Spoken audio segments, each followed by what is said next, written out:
সকাল আমার প্রিয় বন্ধুরা, আশা করছি তোমরা সবাই খুব ভালো আছো এবং যে যেখানে আছো অনেক সুস্থ আছো। আর তোমাদের ভালোবাসায় আমিও অনেকটা ভালো আছি। বাঁকুড়া জেলার ছোট্ট একটি গ্রাম থেকে আমি পূজা নিয়ে চলে এলাম নতুন একটা ব্লগ ভিডিও। সকালে ঘুম থেকে উঠে বাইরের দিকে দরজাটা খুলে দিলাম, তারপর এখন আমি চারিদিকে মারুলি দিয়ে দিয়েছি। অন্যদিন তোমাকে আমি সেই দিকের দুয়ারের মারুলি দেওয়াগুলো দেখাই, আর আজকে ভাবলাম এই দিকটা একটু তোমাদের সাথে শেয়ার করি। ভিডিওটা প্রথম থেকে শেষ পর্যন্ত দেখার জন্য অনুরোধ রইল আমার সকল প্রিয় বন্ধুদের কাছে। আশা করছি আজকের ভিডিওটাও তোমাদের খুব ভালো লাগবে। দেখো এখন চারিদিকে মারুলি দিয়ে আমি আমাদের দুয়ারটা ঝাড় দিয়ে দিচ্ছি।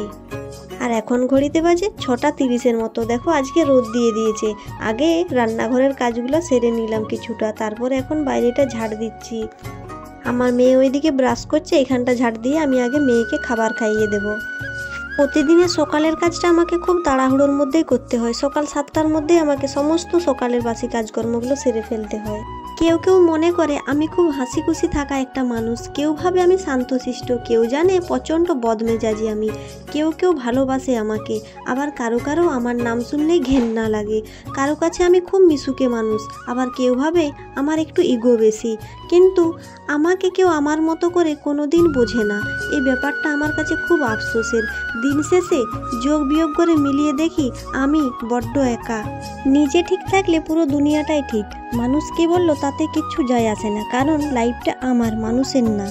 এখন থেকে আমি নিজের মতো করে থাকবো, কেননা আমি যেদিন শুধু ভাত খাই কেউ কিন্তু আমাকে এসে খাইয়ে দিয়ে যায় না ভালো মন্দ তরকারি ভাতে দিয়ে। এছাড়াও অনেক সমস্যার সম্মুখীন হয়েছি, তখন কিন্তু গ্রামের মানুষ এসে আমাকে কোনো সাহায্য করেনি। তাই আমি আজ থেকে ভেবেছি আমি কারো কথা না শুনে নিজের লক্ষ্যে এগিয়ে যাব। উঠোনটা আমার ঝাড় দেওয়া হয়ে গিয়েছিল, তারপরে মেয়েকে কিছু খাবার খাইয়ে দিয়ে এখন আমি সকালের বাসি বাসনগুলো মাজতে লেগে গেছি। আর আমি এখানটাতে বাসনগুলো ধুয়ে থাকি। আমাদের বাসন ধোয়ার আলাদা কোনো জায়গা নেই, এখানটাতে আমি ইট পাথর দিয়ে বাসন ধোয়ার জন্য করে নিয়েছি। বাসনগুলো ধোয়ার পর আমি এখন সকালের রান্না চাপাবো, মার ভাত করব। সেই কারণে দেখো হাঁড়িটাতে আমি বালি বুলিয়ে নিলাম, তাহলে না রান্না করার পরে জল দিয়ে ধুয়ে দিলেই সব বালি চলে যায়, আর তাহলে মাজতেও কষ্ট হয় না। যারা নতুন বন্ধু রয়েছে বন্ধুরা প্লিজ আমার চ্যানেলটা সাবস্ক্রাইব করে একটু আমার পাশে থেকো, এটাই তোমাদের কাছে অনুরোধ।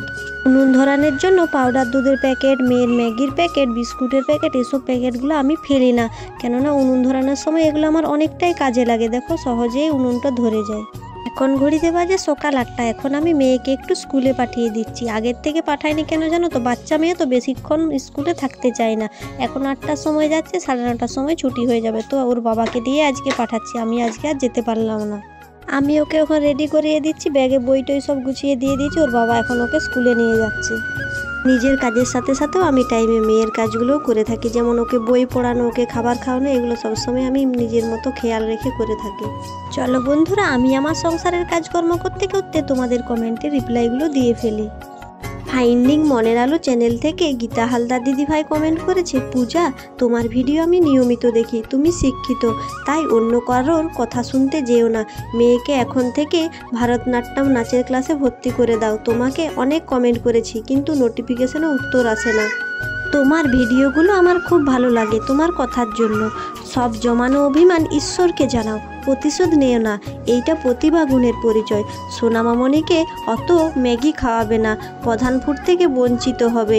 ভালো থেকো, সুস্থ থেকো। হ্যাঁ গো দিদি ভাই, তুমি ঠিকই বলেছো, এতটা ম্যাগি খাওয়ানো উচিত নয়। আর একজনও আমাকে আগের দিন কমেন্ট করে জানিয়েছিল, তো ধন্যবাদ। আজকের থেকে আর ওকে ম্যাগি খাওয়াবো না, মাঝে মধ্যে বায়না করলে এনে দেবো। থ্যাংক ইউ দিদিভাই, এত সুন্দর কমেন্ট করে আমাকে পরামর্শ দেওয়ার জন্য অনেক অনেক ভালোবাসা তোমাকে গো।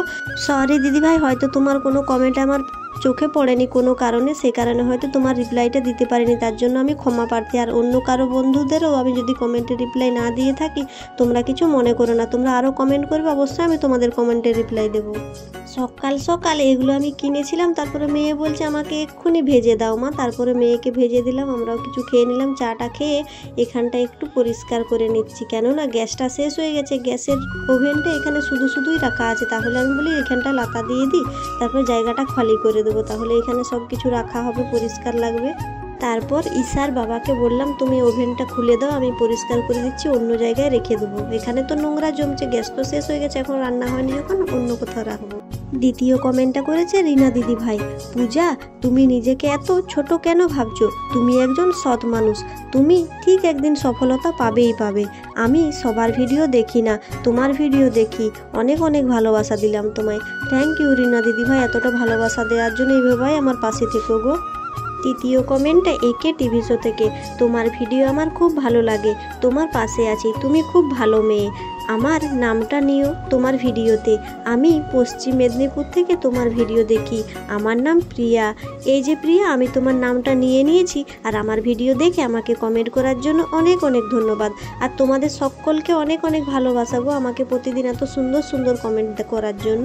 আর আমি প্রতিদিন ভিডিও বানাই তোমাদের সুন্দর সুন্দর কমেন্ট পড়ার জন্য। আমাদের কমেন্ট পড়ে শোনাতে আমার খুব ভালো লাগে। করে জামা কাপড়গুলো মিলিয়ে দিয়ে তারপরে কার্তিককে খাবার খাইয়ে দিয়ে এখন রান্না চাপিয়ে দিয়েছি। তারপরে এইদিকে বর একটা আলু তাড়ছে, এটার নাম হচ্ছে খাম আলু। এই আলুটা রান্না করে খেতে কিন্তু খুব টেস্টি। এই আলুটার সাইজটা একটু ছোট, নইলে না এই আলুগুলো অনেক বড় বড় হয়, প্রায় 5 কেজি 6 কেজির মতো, আর এটার এখন ওজন আছে প্রায় 3 কেজির মতো। চতুর্থ কমেন্টটা করেছে উজ্জ্বল প্রতিহার দাদা ভাই, তোমার কথাগুলো খুব সুন্দর লাগলো, এগিয়ে যাও, মনের দিক থেকে ধনী হওয়া দরকার। পূজা তোমার গ্রাম বনকাটা গেছি, ন্যাচারাল বিউটি খুব ভালো। দাদা ভাই তোমার বাড়ি কোথায়? তুমি আমাদের গ্রামে এসেছিলে যে, আমাদের পাশাপাশি কি? বলে কমেন্টে জানিও। রান্না বান্না সেরে দেখো খাওয়া দাওয়া করে সবাইকে খেতে দিয়ে এখন আমি শর্ট ভিডিও করতে বেরিয়ে পড়েছি। আমাদের বাড়ির পাশের রাস্তাতেই তো আমি শর্ট ভিডিও বানাই। এই দেখো 2টা শর্ট ভিডিও তোমাদের সাথে শেয়ার করলাম। আমি প্রতিদিন 2টা থেকে 4টা পর্যন্ত শর্ট ভিডিও বানাই, কেননা আমার 2টা শর্ট চ্যানেল রয়েছে। একটা চ্যানেলের নাম পূজা আকাশ, আর দ্বিতীয় চ্যানেলটার নাম পূজা ড্যান্স ভিডিও। প্রতিদিন 3টা চ্যানেলে অনেক কষ্ট করে ভিডিও পোস্ট করি।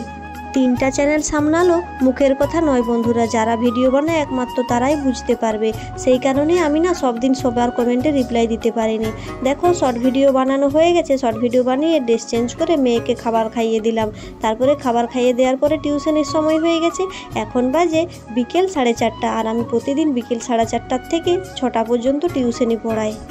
এখন আমি 3বার টিউশনি পড়াই, মানে 3টা ব্যাচ, সপ্তাহে একটা 4 দিন আর একটা সপ্তাহে 4 দিন, আর এই বিকেলের ব্যাচটা সপ্তাহে 5 দিন করে থাকি, কেননা এদের বাচ্চাদের ব্যাচ, তাহলে এদেরকে একটা বেশি দিন পড়াই। প্রতিদিন সারাদিনে একটুও বিশ্রাম নেওয়ার টাইম পায় না। যে ব্যক্তি বসে থাকে তার ভাগ্যও বসে থাকে, যে দাঁড়ায় তার ভাগ্যও উঠে দাঁড়ায়, যে শুয়ে থাকে তার ভাগ্যও শুয়ে থাকে, আর যে এগিয়ে যায় তার ভাগ্যও এগিয়ে যায়। তাই আমি এগিয়ে যাই সময় নষ্ট না করে। আমি জানি আমাকে হয়তো একদিন না একদিন এতটা কষ্ট করতে হবে না, এত কিছু করতে আমারও কষ্ট হয়, কিন্তু এই কষ্টটাকে না আমি হাসি মুখে মেনে নিই, কেননা এই কষ্টের পিছনে আমার সফলতা রয়েছে, আর এই সফলতা দিয়েই আমি অনেক কিছু করতে চাই। অনেকেই বলে আমি কিভাবে এত কিছু সামলাই। জানো তো আমার জীবনটা না রুটিনের মতো হয়ে গেছে।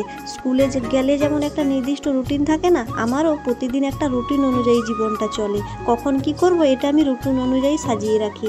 দেখো টিউশন ছেড়ে দিয়েছি, তারপর টিউশন ছেড়ে দিয়ে দুপুরের বাসনগুলো না মাজা হয়নি, কেননা খাওয়া দাওয়ার পরে তাড়াতাড়ি করে ভিডিও বানানোর জন্য রেডি হয়ে গেছিলাম, নইলে ভিডিও বানাতে দেরি হলে তখন টিউশনের ছাত্রছাত্রীরা চলে আসবে, সেই কারণে আমি ভিডিও বানিয়ে নিয়েছি। তারপরে টিউশন পড়িয়েছি, টিউশন পড়িয়ে ছুটি দিয়ে সন্ধ্যা দেখিয়ে দিয়ে এখন আমি দুপুরের বাসনগুলোই ধুয়ে নিচ্ছি। যেখানে আমার নিজের মা বাবা অবাক হয়ে যায় যে মেয়ে জল গড়িয়ে খেত না, সে কি করে এত কিছু সামলাচ্ছে, তাহলে তোমরা তো বলবেই। এতটা কষ্ট করছি বলেই আজকে আমি অনেক ভালো আছি, আর নিজের মতো করে স্বাধীনভাবে জীবনযাপন করতে পারছি।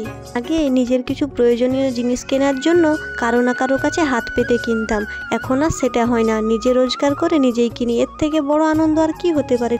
কি আর শেষ হলো, একটা অসম্পূর্ণ গল্প রয়ে গেল, কিছু স্মৃতি আর কিছু না বলা কথা। যাই হোক বন্ধুরা, আজকের ভিডিওটা এই পর্যন্তই রইল। আমার এই ভিডিওতে স্মৃতিবন্দী হয়ে রইবে তোমাদের সাথে শেয়ার করা আমার সমস্ত কিছু ঘটনা। তোমাদের সাথে দেখা হচ্ছে নতুন কোনো ভিডিওতে, ততক্ষণ পর্যন্ত তোমরা সবাই ভালো থাকবে এবং সুস্থ থাকবে। টাটা বন্ধুরা।